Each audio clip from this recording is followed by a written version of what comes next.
வணக்கம் நண்பர்களே. நம்ம இன்றைக்கி எதை பற்றி பார்க்க போகிறோம்னு பார்த்திங்கன்னா, மொபைல் ரேடியேஷன்ஸ் உடம்புக்கு பாதிப்பு ஏற்படுத்துமா,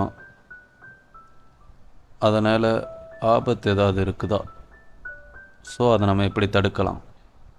இப்போது நம்ம மொபைல் ரேடியேஷன் பார்த்திங்கன்னா ரேடியோ ஃப்ரீக்குவன்சின்னு சொல்லலாம். அதாவது ஒருத்தர்கிட்டருந்து இன்னொரு தகவல் இன்னொருத்தர்கிட்ட போகிற மாதிரி ரேடியேஷனில் நம்ம ட்ரான்ஸ்ஃபர் பண்ணிக்கிறது தான் ரேடியோ ஃப்ரீக்குவன்சின்னு சொல்லலாம்.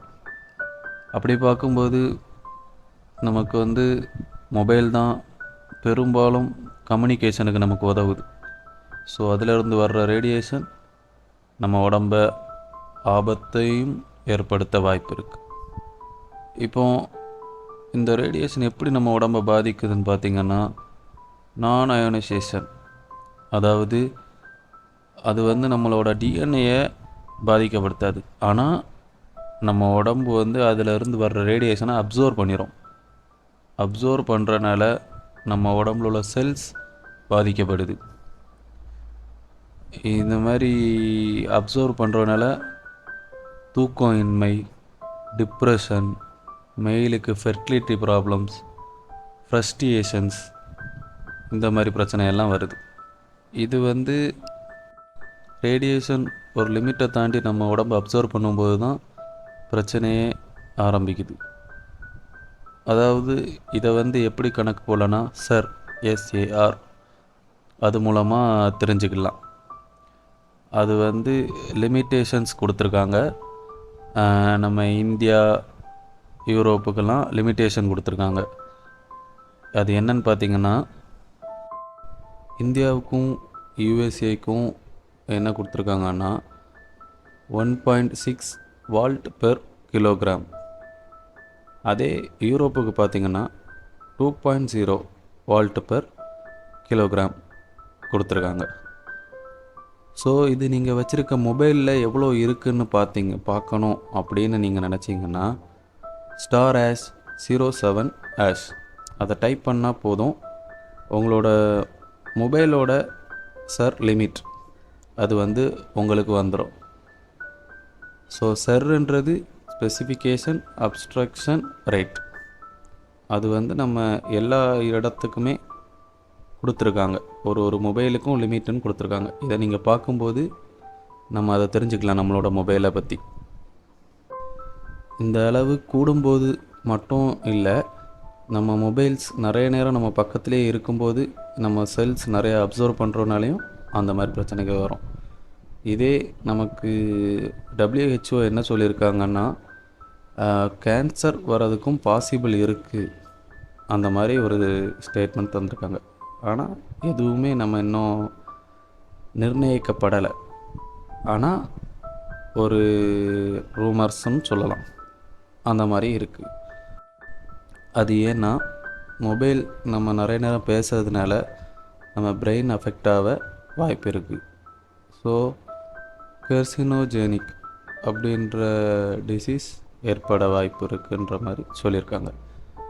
எதுவுமே ப்ரூஃப் ஆகலை, 100% சொல்லியிருக்காங்க. ஸோ இவ்வளோ இதனால் நமக்கு என்னென்ன பாதிப்பு வருதுன்னு நம்ம பார்த்தோம். இனி இதிலிருந்து எப்படி நம்ம அவாய்ட் பண்ணலாம் இந்த மாதிரி ப்ராப்ளம்ஸ்ன்றதை பார்ப்போம். மேக்ஸிமம் மொபைல் ஃபோன்ஸை நம்ம பக்கத்தில் வைக்கிறத தவிர்க்கணும். தேவையில்லாத நேரத்தில் அதை தள்ளியே வைக்கணும். 100 மீட்டராவது டிஸ்டன்ஸ் இருக்கணும். நைட் தூங்கும்போது நம்ம தலைக்கிட்ட மொபைல் வைக்காதீங்க. உங்களுக்கு மொபைல் நைட்டு தேவையில்லைன்னா அதை ஃப்ளைட் மோடில் போடுறது பெட்டர். அப்புறம் டவர் கம்மியாக இருக்கிற இடத்துல வச்சு மொபைல் ஃபோன் பேசாதீங்க, யூஸ் பண்ணாதீங்க. ஏன்னா அது ரேடியேஷனை இன்னும் இழுக்கும். தேவையில்லாத நேரத்தில் மொபைல் நெட்ஸை ஆஃப் பண்ணுங்கள், தேவைக்கு மட்டும் மொபைலை யூஸ் பண்ணுங்கள். ஷேர்ட் பாக்கெட்ஸ், ஃபேன் பாக்கெட்ஸில் மொபைல் வைக்கிறத தவிர்த்துக்கிடுங்க. இதனால் ஹார்ட்ஸுக்கும் ப்ராப்ளம் வர வாய்ப்பு இருக்குது. மொபைல் ஃபோன் நிறைய நேரம் பேசுகிறத குறைங்க. ஹெட்ஃபோன்ஸ் யூஸ் பண்ணி பேசுங்க. அதாவது நம்ம முன்னால் யூஸ் பண்ணுற ஒயர் ஹெட்ஃபோன்ஸ் யூஸ் பண்ணி பேசுங்க. அப்புறம் நான் சொன்ன மாதிரி அந்த வேல்யூ குறைஞ்ச மொபைல்ஸாக பார்த்து யூஸ் பண்ணுங்கள். அப்புறம் ரேடியேஷன் இதிலிருந்து மட்டும்தான் வருதா அப்படின்ற மாதிரி கேட்டிங்கன்னா இல்லை. நம்ம மொபைலில் இருந்து ட்ரான்ஸ்ஃபர் ஆகிற ப்ளூடூத் ஹெட்செட்டுக்கு கூட ரேடியேஷன் இருக்குது. ஸோ அந்த மாதிரி பார்க்கும்போது Bluetooth headset, wifi router, TVs, smart watches, micro oven, car கீஸில் கூட இருக்குது. ஸ்மார்ட் கீஸ்லாம் இப்போ வந்துட்டு அந்த கீஸ், ரேடியோ, அப்புறம் சேட்டலைட்ஸ், இதில் இருந்தெல்லாம் கூட ரேடியேஷன் வந்து வருது. ஆனால் நம்ம மொபைல் ஃபோன்ஸ் தான் பெரும்பாலும் நம்ம பக்கத்துலேயே இருக்குது, நம்ம ஷர்ட் பாக்கெட்லேயே இருக்குது. அதனால தான் அதோட ஃப்ரீக்குவென்சி நம்மளை சீக்கிரமாக பாதிப்படைய செய்யும். இதனால் செல்ஸ் ஹீட் ஆகி நமக்கு நிறைய பிரச்சனைகள் வருது. ஸோ இன்றைக்கி நம்ம என்னெல்லாம் பார்த்துருக்கோன்னா, மொபைல்ஸ்னால நமக்கு பாதிப்பு வருதுன்றதையும் அதை நம்ம எப்படி தள்ளி போடலான்றதையும் பார்த்துருக்கோம்.